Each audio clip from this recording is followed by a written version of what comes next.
إن الحمد لله نحمده ونستعينه ونستغفره ونعوذ بالله من شرور أنفسنا ومن سيئات أعمالنا من يهده الله فلا مضل له ومن يضلل فلا هادي له أشهد أن لا إله إلا الله وحده لا شريك له وأشهد أن محمدا عبده ورسوله صلى الله عليه وعلى آله وصحبه أجمعين. تشارين شافايو كالنبي آدم عليه الصلاة والسلام. نعم تفضل.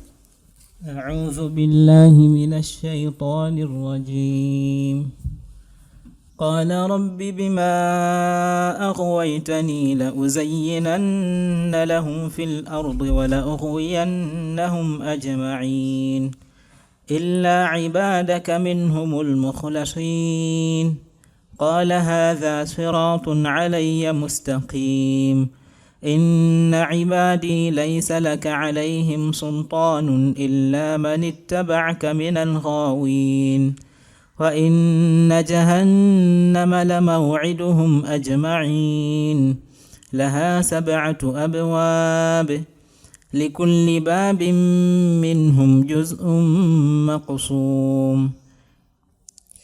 Agamba wekitiibwa Allah tabaraka wa ta'ala ng'atunyumiza ku bulabe bwa Iblis al-la'in, engeri gye yayimirira mu maaso ge nemugamba bima aghwaytani la uzayyinanna lahum fil ard wa la ughwiyannahum ajma'in illa ibadaka minhum al-mukhlasin. Yagamba nga bontadde mu mbeera eno nange abaddu bo sigenda kubaleka. La uzayyinanna lahum fil ard, ngenda kubalaga edduniya nga kyekifo ekisinga okubeera ekikulu gye bali, mbeere nga nzija obwongo bwabwe kukufokasinga eri okusinza, eri okubeera ku mulamwa gw'okutondebwa kwabwe ogumanyiddwa nti nno kusinza Allah subhanahu wa ta'ala. La uzayyinanna lahum fil ard wa la ughwiyannahum ajma'in, era ngenda kubafuula abaddu aboononefu, abaddu abatali ku mulamwa gw'okusinza, illa ibadaka minhum al-mukhlasin, okujjako abaddu bo abatono abo abalibeera ku mulamwa ogwo ogw'okubeera nga basinza omutonzi waabwe ow'ekitiibwa Allah tabaraka wa ta'ala. Zino ayati tuvudde emabega nga tuzikoonako era tukyagenda mu maaso nazo mpola mpola. Ow'ekitiibwa Allah subhanahu wa ta'ala yabaga nti hadha siratun alayya mustaqim, eddiini yange eri kiriya, eddiini yange eri ku bunnyonnyofu. Omuntu yenna ayagala obulungi agiraba, yenna asalawo n'agirekawo ekigenda okumutuukako gugenda kubeera mutawaana mwereere. Hadha siratun alayya mustaqima inna ibadi laysa laka alayhim sultanun illa man ittaba'aka min al-ghawin. Mazima ddala abaddu bange tobalinaako busobozi okujjako abo abalisalawo okugoberera min al-ghawin, mu abo abataliimu kalungi. Wa inna jahannama la maw'iduhum ajma'in laha 7 abwab likulli babin minhum juz'un maqsum. Era mazima ddala ligoberera obuddo bwe gugenda kubeera muliro. Omuliro ogwo gulina emiryango 7. Omuliro ogwo gulina emiryango 7. Nga ejjana bwelina emiryango emeka? Emiryango 8. Ejjana erina emiryango 8. Tukisanga luddawa? Mu hadithi ya Ubada ibn Samit radiyallahu anhu muttafaqun alayhi. Yagamba fi abwabil jannati 8 ayyaha sha. Hadithi ya Ubada ibn Samit radiyallahu ta'ala anhu eri mu Bukhari ne Muslim. Amma omuliro Allah yagamba laha 7 abwab, gulina emiryango emeka? Emiryango 7. Aadhanillahu wa iyyakum minha. Nsaba wekitiibwa Allah subhanahu wa ta'ala aberenga atutaasa obubi bwa jahannam. Tugendeko mu surati Al-A'raf aya ya 11 tutandikirawo insha Allah. أعوذ بالله من الشيطان الرجيم ولقد خلقناكم ثم صورناكم ثم قلنا للملائكة اسجدوا لآدم فسجدوا إلا إبليس لم يكن من الساجدين قال ما منعك ألا تسجد إذ أمرتك قال أنا خير منه خلقتني من نار وخلقته من طين قال فاهبط منها فما يكون لك أن تتكبر فيها فاخرج إنك من الصاغرين قال أنظرني إلى يوم يبعثون قال إنك من المنظرين قال فبما أغويتني لأقعدن لهم صراطك المستقيم ثم لآتينهم من بين أيديهم ومن خلفهم وعن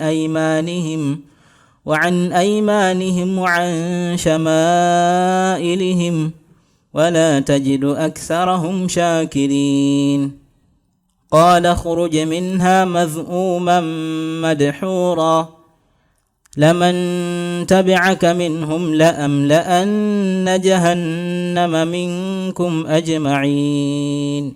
أحسنت جزاك الله خيرا. وجتي الله سبحانه وتعالى إلى تلقى قصة يمو من سورة الأعراف yatandika agamba nti walaqad khalaqnakum thumma sawwarnakum thumma qulna lil malaikati isjudu li adama fasajadu illa iblis lam yakun minas sajidin. Uslubu eno Allah subhanahu wa ta'ala jakozesa alaga minnaye alaga ekyengera kye eri omwana Adamu. Walaqad khalaqnakum mazimaddala nabatonda thumma sawwarnakum nimbawunda mu kifaananyi ekirungi thumma qulna lil malaikati isjudu li Adam nendagira zi malaika nebitibwa byazo byonna ziberenga zivunnamira Adam alayhi salatu wassalam fasajadu nizikikola illa iblis okujjako iblis jetwalabye nti kana minal jinni byo lyali jinni lam yakun minas sajidin yo yagana okuberanga mevunnama. Qala ma mana'aka alla tasjuda idh amartuk. Allah najibuza kye kiganyo okuvunnama nga nkulagidde okuvunnama. Ontwalabye nti waliwo obujulizi obulikiriya bw'okubeera nti Allah subhanahu wa ta'ala yalagira Iblisu yennyini eberenga ekola etya eberenga evunnama. Qala ana khayrun min, labwereeta okwewozaako nga kubi okusinga ezzambi lyeguddemu ery'okubeera nti evunnamye. Ana khayrun min khalaqtani min nari wa khalaqtahu min tin. Nze ndi wakitiibwa okusinga ye, wantonda muliro ate ye omutonze muki mu ttaka. Qala fahbit minha fama yakunu laka an tatakabbara fiha fakhruj innaka min as-saghirin. Owekitiibwa Allah subhanahu wa ta'ala najijja mu bitiibwa mu ranks ze yalimu Iblisu naga fama yakunu laka an tatakabbara fiha fakhruj innaka min as-saghirin. Jukira yali ewangalira wamu ne bamalayika era nga eri mu bitiibwa ebyamaanyi. Allah nagiragira eberenga eva mu bulungi obwo edde mu bunyomoofu obw'ekika ekyawaggulu. Fama yakunu laka an tatakabbara fiha, ng'omaze okufaanana bw'otyo tokyagwana kubeeranga okyali mu sitatasi eyo. Fakhruj, giveemu, innaka min as-saghirin, oyingidde mu banyomoofu. Qala anzirni ila yawmi yub'athun. Iblisu neesaba erindiikirizibwe okutuusa ku lunaku lw'okuzuukira. Qala innaka minal munzarin. Allah subhanahu wa ta'ala n'agigamba nti olindiikiriziddwa, wabula twategedde ddi erindiikiriziddwa okutuuka ddi. Twagambye nga bwe kiri mu aya endala, ila yawmi alwaqti alma'lum, nga lwe lunaku olwa nafukha al-ula, olunaku eŋŋombe esooka lwefuyibwamu so si olunaku abantu bagenda okuzuukizibwa nga bwe yakisaba wano ila yaumi yub'athun.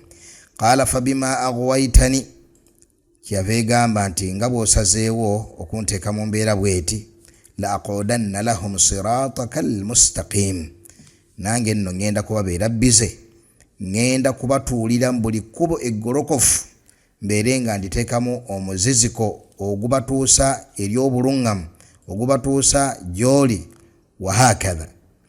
Thumma la atiyannahum min bayni aydihim, ngenda kubava mu maaso, ngenda kubava mu maaso, wa min khalfihim, mbave mabega, wa an aymanihim, mbave ku ddyo, wa an shamailihim, mbave ku kkono, wala tajidu aktharahum shakirin, okutuusa lwe kinaabeeranga abasinga obungi mu bo baddu abatakwebaza, baddu abatali ku bulungi, baddu abatali ku buluŋŋamu, baddu abatali ku ddiini, baddu ab'omu muliro. Kakati okweyama kuno okubeera ng'egenda bava mu maaso n'emabega ne ku ddyo ne ku kkono, kinaaya etegeeza Ibuliisu nti ngenda kukola buli kaweefube yenna gwe nnyinako obusobozi, okubeera ng'omwana Adamu naye azikirira nga nange bw'onzikiriza. Bima aghwaytani, nga bw'onzikiriza nange sigenda kubaleka kubeera ku bulungi. La aqudanna lahum sirataka almustaqim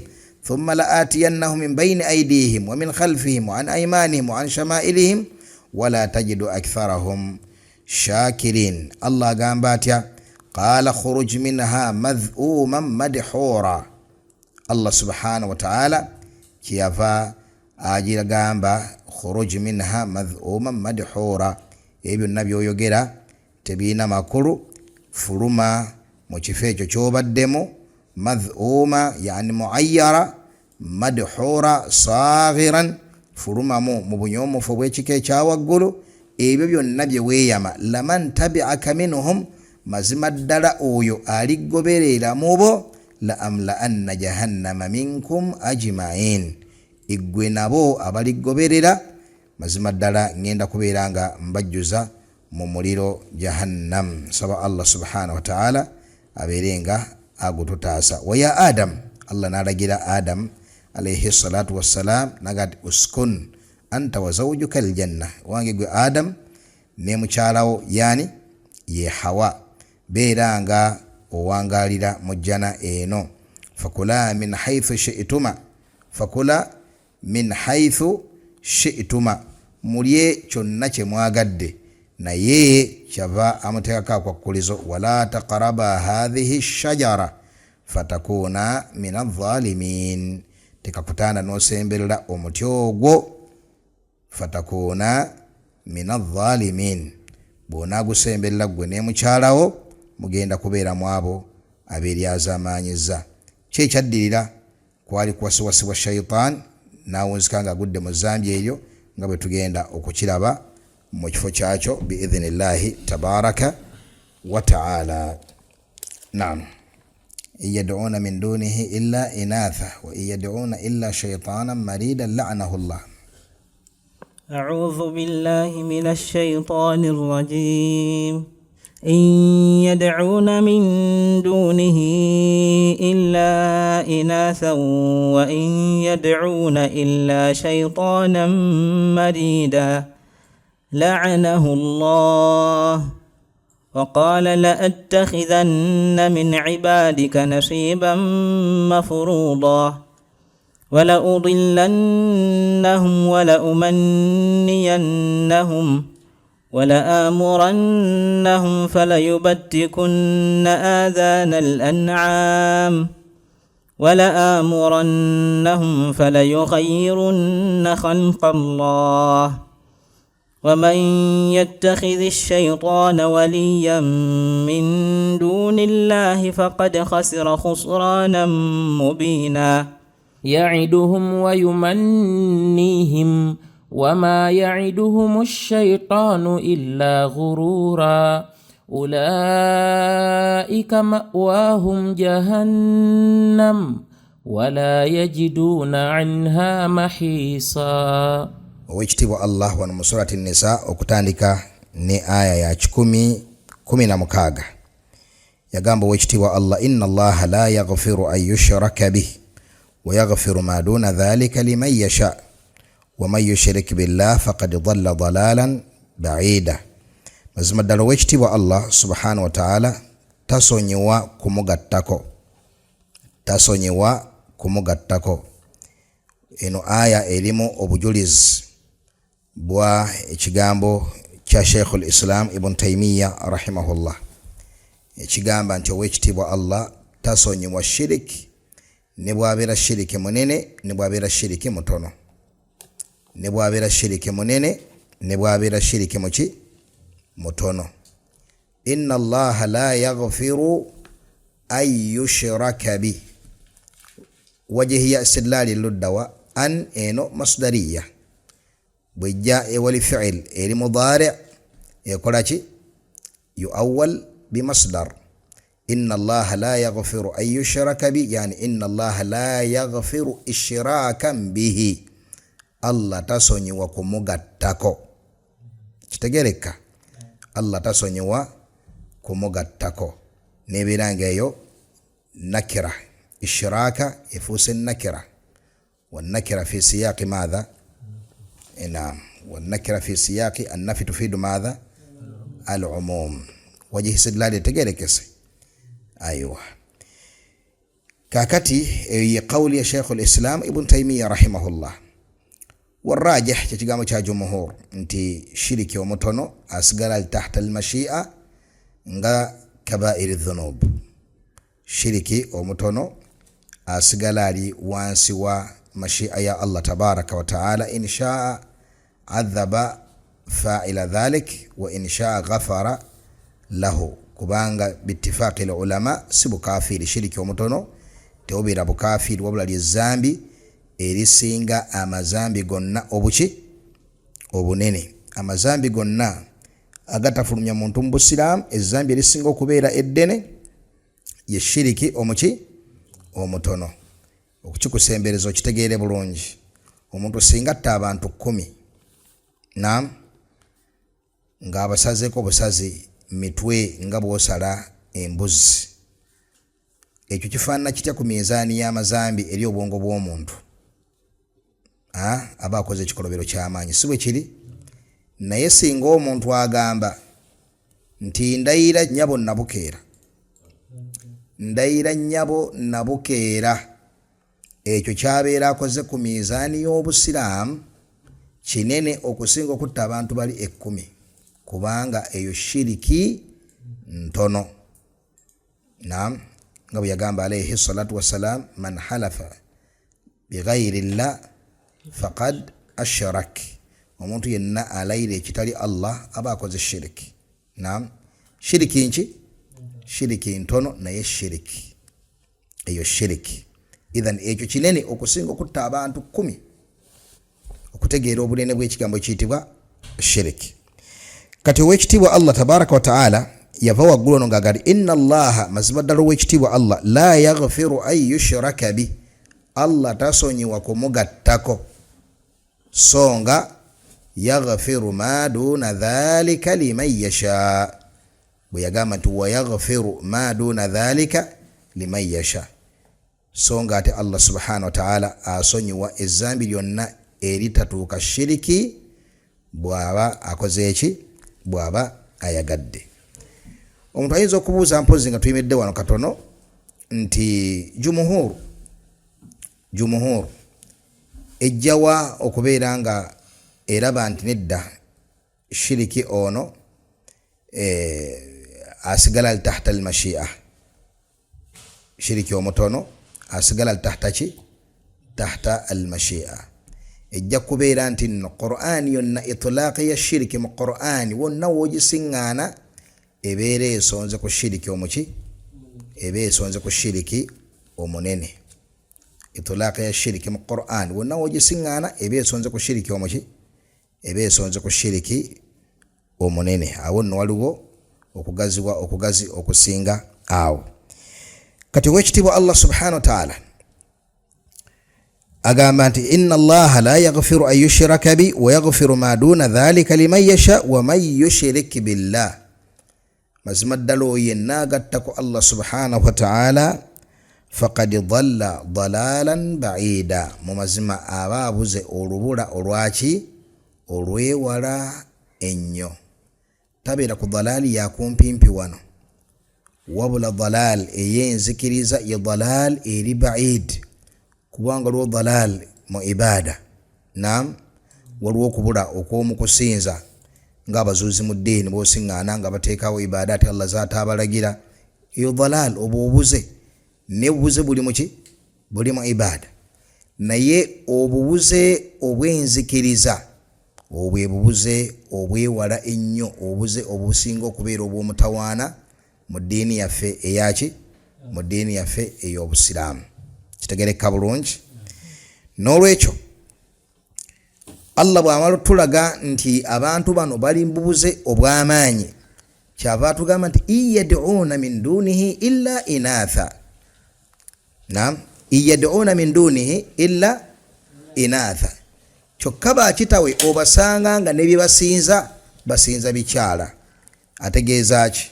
Bawula bagamba asonga ku mannya g'abalubaale b'Abawarabu. Naam, balubaale bye basinzanga Abawarabu bonna balina amannya ga kikyala. Al-Uzza linnya lya kikyala, Manat linnya lya kikyala, gonna amannya agali awo gabanga mannya gaki mannya ga kikyala. Iyad'una min dunihi illa inatha, n'amasanamu ge nnyini.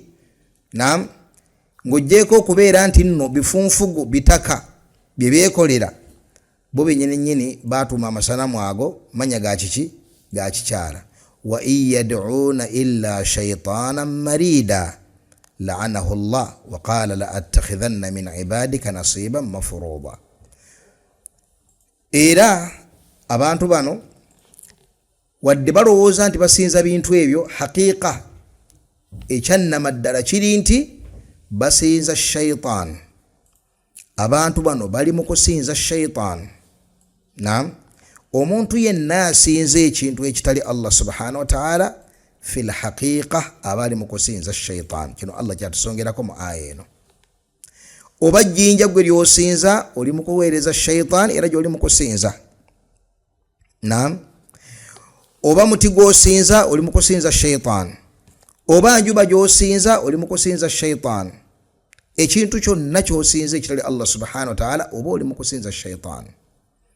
Tolaba Allah subhanahu wa ta'ala bw'agamba mu aya eno enkulu ennyo esingana mu surati Yasin, alam a'had ilaykum ya bani adama alla ta'budu shaytan innahu lakum aduwwun mubin.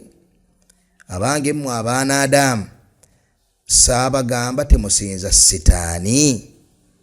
Naam, nembategeeza nti mazima ddala sitaani mulabe wammwe olulango. Awo nno bali mu mbeera ey'omutawaana yawmal qiyama, bookyebwa kajojijoji w'ebiki w'ebibuuzo. Nsaba Allah subhanahu wa ta'ala atutaase okubeera mu mbeera gye balibeeramu. Alam ahad ilaykum ya bani adama alla ta'budu shaytan innahu lakum aduwwun mubin wa ani'buduni hadha siratun mustaqim. Nimbagamba munsinze mazima ddala eryo ly'ekkubo eggolokofu okusinza Allah subhanahu wa ta'ala. Mu aya eno tuyigamu faida enkulu nti ebisinzo biteekulwamu emiteeko emeka? Ebiri. Omuteeko ogusooka ye Allah, nga yeka asinzibwa mu buki mu butuufu. Omuteeko ogwokubiri ye shaytaan, nga shaytaan kye buli kyonna omuntu kyasinza fil haqiiqa aba ali mu kusinza shaytaan. Oba gw'ogamba nti ffe tugenzeeko mu kyalo bajjajjaffe batufuuweko empewo, oli mu kusinza shaytaan. Tewali kyakikututteyo mu kyalo, ogenze kusinza shaytaan. Ekyo ekibuzi kya lubaale ekiri ku lujja sitaani eri awo gy'olaba eyo gy'owa omuddo. Naam, ebyo ebigale ebiri wansi w'ebitanda shaytaani, irizi shaytaani, enjala zaakakuba mpanga eziri mu manepaasi shaytaani. Naam, buli kintu kyonna omuntu kyasinza aba asinza sitaani. Era mu mbeera eno Nabbi Ibrahim alayhi salatu wassalam muyagambira kitaawe Azar ya abati la ta'budi shaitan inna shaitana kana lirrahmani asiya. Taata tosinza sitaani, mazima ddala sitaani ebbanga lyonna abadde mawali ku Allah tabaraka wa taala. Nenga basinzanga ki? Naam, bwe yababuuza nti ma hadhihi tamathilu allati antum laha akifun, naam, bamugamba batya? Qalu na'budu asnama fanadhallu laha akifin. Tusinza masanamu, naam, getubeerako ne tuweereza ne tubeera okwo wahakadha. Basinzanga masanamu. Nera bwagamba taata ya abati taata la ta'budi shaitan. Gano gemulaba masanamu gemusinza fil haqiqa musinza ki? Musinza sitaani. Nakayima sitaani. Ekigwa kya walumbe ttanda sitaani. Gakyomya ebubonzi mu lwengo, naam, sitaani. N'ebirala byonna ebifaanaganako bwe bityo abantu ebasinza sitaani. Ekintu kyonna ekisinzibwa babasinza shaitan. Tayib, ekibuuzo, ejjinja eryo lyo nga lyo Allah yalitonda nga ye sitaani? Naam, omuti ogwo gwo nga gwo Allah bwe yatonda nga sitaani? La, wabula ekyerimbise mu ekyo ekisinzibwa ye shaitan. Ye bawundira okusinza ekintu ekyo nobeera nga fil haqiqa gye bali mukola ki? Gye bali mukusinza. Kitegereka? Kakati mu mbeera eyo ne kibeera nga n'asinza Nabbi Isa alayhi salatu wassalam, fil haqiqa ali mukusinza shaitan. Tali mukusinza Nabbi Isa alayhi salatu wassalam, ali mukusinza ki? Nga bwe yabagamba Nabbi Ibrahim alayhi salatu wassalam, bonga bala basinza masanamu gano, n'abagamba la ta'budi shaitan.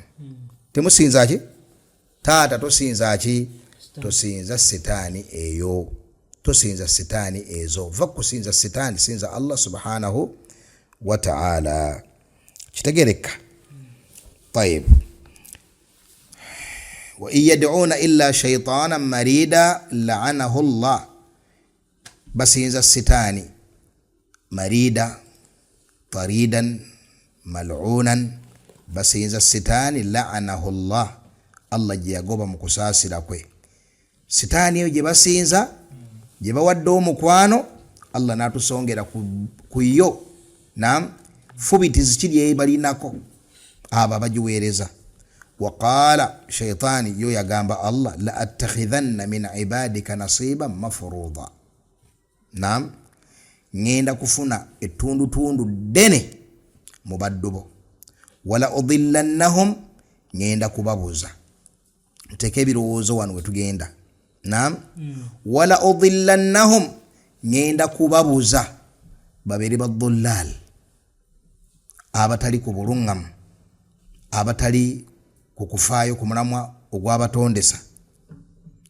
Ekyokubiri, wala umanniyannahum, awamu n'ekyo nga babuze ate mbongereko akazito akalala. Kazito ki? Ak'okubateeka mu mbeera mu bubuze bwabwe nti mu maaso gye bagenda waliyo obulungi buyitirivu. Wa gharratkumul amani, kye bayita al amani. Naam, al amani. Wala umanniyannahum, ngenda kubateeka mu mbeera bawulire nti nno bali ku buki? Bali ku bulungamu. Era wano Imam Saadi rahimahullah bwe yali ayogera ku aya eno yasonga ku ayati ez'enjawulo mu Qur'an ezinnyonnyola kino Ibuliisu kye yali yeeyama mu kifo kino ekyokubadyekadyeka kye bayita al-ghurur. Wa ma ya'iduhumu shaitaanu illa ghurura. Al-ghurur ye muntu okubeeraawo ng'ali ku mbeera mbi nnyo naye ng'alina obutebenkevu mu kifuba nti ali safe. Kye bayita okweyibaala. Masha Allah, Sheikh Muhammad ampadde ekigambo wano ekiganda ddala. Naam, okweyibaala ne babeerawo nga balaba ne balimbibwa obubuze bwe baliko. Afaman zuyyina lahu su'u amalihi faraahu hasana, n'abeera nga ali ku mirimu mibi naye nga ye alowooza nti ali ku ggero, ali ku bulungi obutalojjeka. Naam, kakati abashiriku abakatoliki abakristaayo bo bagamba batya Allah yagati waqalu la yadkhula aljannata illa man kana huda au nasara abayudaaya bajuz naam bagamba teri agenda kuyingira ejjana okujjako ju fe tugenda okuyingira ejjana fe abagoberezi ba nabbi Musa twakiraba dda nti si bagoberezi ba nabbi Musa alayhi salatu wassalam abagoberezi ba nabbi Musa alayhi salatu wassalam hum min ashabil janna bantu bamuki bamujjana abagoberezi ba nabbi Isa alayhi salatu wassalam bamujjana bana abaliwo olwaleero baddalu wa ghayyaru wa harrafu wa kharaju an sawa'i sabil baava ku ddiini eyaliko bannabbi ab'ebitiibwa ne badda ku ddiini gye beegunjizaawo ejjuddemu obukafiiri obw'ekimmemmette nga bwe twalaba aya wala tattabi'u ahwaa'a qawmi qad dallu min qabl wa adallu kathira wa dallu an sawa'i as-sabil togoberera hawa obutategeera bw'abantu abo abaava ku mulamwa ne babula ne babuza bangi ne beesiŋŋaana nga tebali ku kkubo eggolokofu. Kitegeeka bulungi? Kaakati baakitawe bagamba batya? Bagamba la yadkhula aljanna, teri agenda kuyingira jjana illa man kana huda, okujjaka omuki omuyudaaya au nasara. Omunasara n'agamba nti be baffe si be bammwe, be baffe abakristo. N'agamba Allah subhanahu wa ta'ala ishahiri min al-aya tilka amaniyuhum. Bwe batyo basajja battu bwe beeyibaala, bwe batyo bambi bwe bali mu kwefera, sitaani bwetyo bwe badyekadyeka. Naam, sitaani bwetyo bwe bakola etya, bwe badyekadyeka basajja battu. Tilka amaniyuhum. Amaniyuhum tukijaluddawa wala umanniyannahum, wali sitaani nga yeewera wala umanniyannahum.